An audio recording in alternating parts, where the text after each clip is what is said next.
আমি যদি বলি এই যে সংখ্যাটি রয়েছে এই সংখ্যাটির নিধানের একক স্থানীয় অঙ্ক রয়েছে হচ্ছে ৯ এবং সূচক স্থানীয় যে অঙ্কটি রয়েছে সেই সূচক স্থানীয় অঙ্কটি হচ্ছে একটা বিজোড় সংখ্যা। সুতরাং এই সংখ্যাটির একক স্থানীয় অঙ্ক হবে হচ্ছে ৯। এবার আমরা দ্বিতীয় সংখ্যাটা যদি দেখি, দ্বিতীয় সংখ্যাটার যে নিধানটি রয়েছে, নিধানটিতে রয়েছে হচ্ছে একক স্থানীয় অঙ্কে ৫। নিধানের এককের অঙ্ক যদি ৫ হয় তাহলে সূচকের অঙ্কে জোড় সংখ্যা কিংবা বিজোড় সংখ্যা যে কোনো সংখ্যাই থাক না কেন, তাহলে আমরা কিন্তু বলে দেব যে এর একক স্থানীয় অঙ্ক হবে হচ্ছে ৫। এই প্রসঙ্গে বলে দিই a to the power b এই আকারের যে কোনো সংখ্যার a কে বলা হয় হচ্ছে নিধান এবং b কে বলা হয় হচ্ছে সূচক। এবার তোমরা নিশ্চয়ই ভাবছো এত কম সময়ে এসব কি করে বলা সম্ভব, তাও আবার কোনো রকম ক্যালকুলেশন করা ছাড়াই। জানতে ভিডিওটি সম্পূর্ণ দেখতে হবে, কোনো রকম স্কিপ করা ছাড়াই।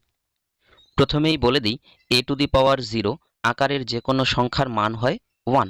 যেমন আমরা বলতে পারি -11 to the power 0 is equal to 1, 4 to the power 0 is equal to 1, x to the power 0 is equal to 1। তো এরকম a to the power 0 is equal to 1 কেন হয় সেটা যদি জানতে চাও তাহলে এই ভিডিওর ডেসক্রিপশনে একটি লিঙ্ক দেওয়া আছে, সেই ভিডিওটি প্লে করো এবং সেখান থেকে জেনে নাও যে a টু দি পাওয়ার 0 আকারের যে কোনো সংখ্যার মান 1 কেন হয়। এবার আসি, যদি কোনো সংখ্যার নিধানের এককের অঙ্কটা যদি 0 হয় এবং সূচক স্থানীয় যে অঙ্কটা রয়েছে সেই সূচক স্থানীয় অঙ্কে যে কোনো ধনাত্মক পূর্ণ সংখ্যা থাক না কেন, এবার আমাদেরকে যদি সংখ্যাটির একক স্থানীয় অঙ্ক নির্ণয় করতে বলে তাহলে তার একক স্থানীয় অঙ্ক হয়ে যাবে হচ্ছে 0। যেমন আমরা দেখছি এই যে সংখ্যাটি রয়েছে এখানে দেওয়া আছে 10 এর স্কোয়ার, আমরা জানি 10 এর স্কোয়ার ইজ ইকুয়াল টু কত হয়, 10 10 100।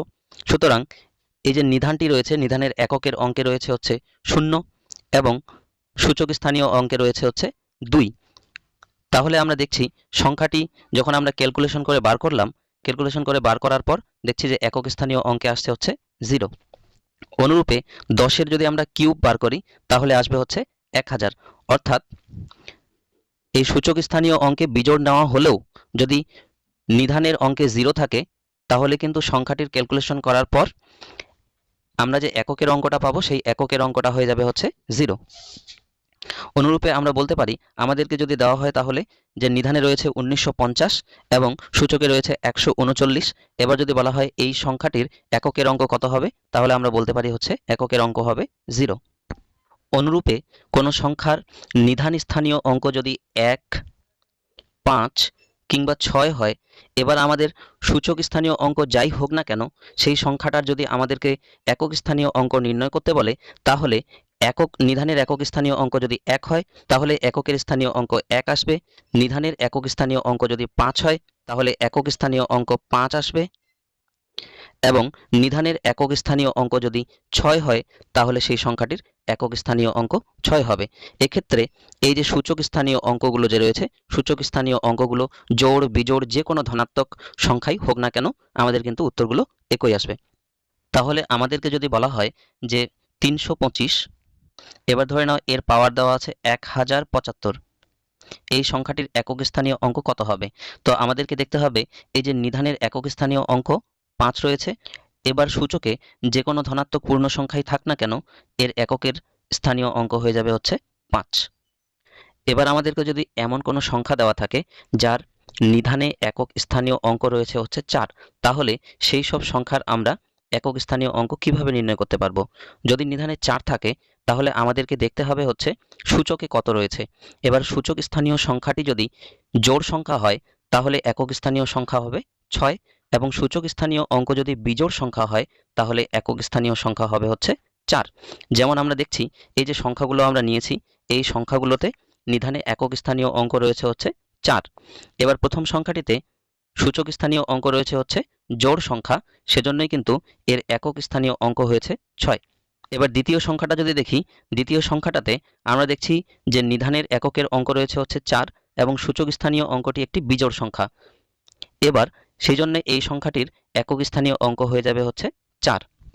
তাহলে এবার দেখো তো এই যে সংখ্যাটি রয়েছে এই সংখ্যাটির একক স্থানীয় অঙ্ক কত হবে।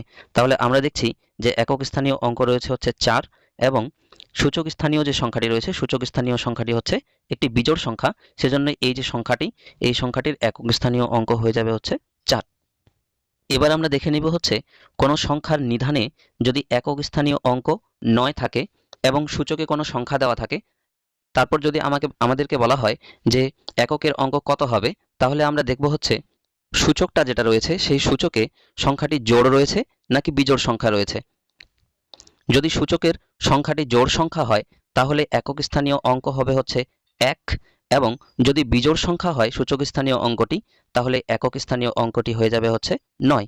যেমন আমরা প্রথমটাতে দেখছি একক স্থানীয় অঙ্ক হচ্ছে 9, এবং এই যে সূচক স্থানীয় অঙ্কটি রয়েছে একটি জোড় সংখ্যা, সেজন্য সংখ্যাটির একক স্থানীয় অঙ্ক হয়ে গেছে 1। দ্বিতীয় সংখ্যাটিতে দেখছি নিধানে একক স্থানীয় অঙ্ক রয়েছে 9, এবং সূচক স্থানীয় অঙ্কটি রয়েছে একটি বিজোড় সংখ্যা, সেজন্য সংখ্যাটির একক স্থানীয় সংখ্যা হয়ে গেছে হচ্ছে 9। তাহলে এই যে সংখ্যাটি রয়েছে এই সংখ্যাটির যদি আমাদেরকে একক স্থানীয় অঙ্ক নির্ণয় করতে বলে তাহলে আমরা কিভাবে করব। আমরা দেখছি নিধানে একক স্থানীয় অঙ্ক রয়েছে হচ্ছে 9, এবং সূচক স্থানীয় যে অঙ্কটা রয়েছে সেই সূচক স্থানীয় অঙ্কে রয়েছে হচ্ছে জোড় সংখ্যা, তো সেজন্য এই সংখ্যার একক স্থানীয় অঙ্ক হয়ে যাবে হচ্ছে 1। তাহলে আমরা আজকের এই ভিডিওতে দেখলাম a⁴b আকারের দেওয়া কোনো সংখ্যার নিধানের এককের অঙ্ক যদি 0, 1, 5, 6, 4 কিংবা 9 হয় তাহলে সেই সংখ্যার এককের অঙ্ক আমরা কিভাবে নির্ণয় করতে পারি। তো এর পরের ভিডিওতে আমরা আলোচনা করব হচ্ছে a⁴b আকারের দেওয়া কোনো সংখ্যার নিধানের এককের অঙ্কে যদি 2, 3, 7 এবং 8 দেওয়া থাকে তাহলে সেই সব সংখ্যার আমরা কিভাবে এককের অঙ্ক নির্ণয় করব। তো ভিডিওটি যদি ভালো লেগে থাকে তাহলে ভিডিওটিতে একটা লাইক কমেন্ট করবে, ভিডিওটি বন্ধুদের মাঝে শেয়ার করবে। এরকম আরও নিত্য নতুন হেল্পফুল ভিডিও পেতে আলম স্টাডি সলিউশন চ্যানেলটি সাবস্ক্রাইব করে পাশে থাকবে। তো দেখা হচ্ছে নেক্সট ভিডিওতে। ভালো থাকো, সুস্থ থাকো। সম্পূর্ণ ভিডিওটি দেখার জন্য অসংখ্য ধন্যবাদ।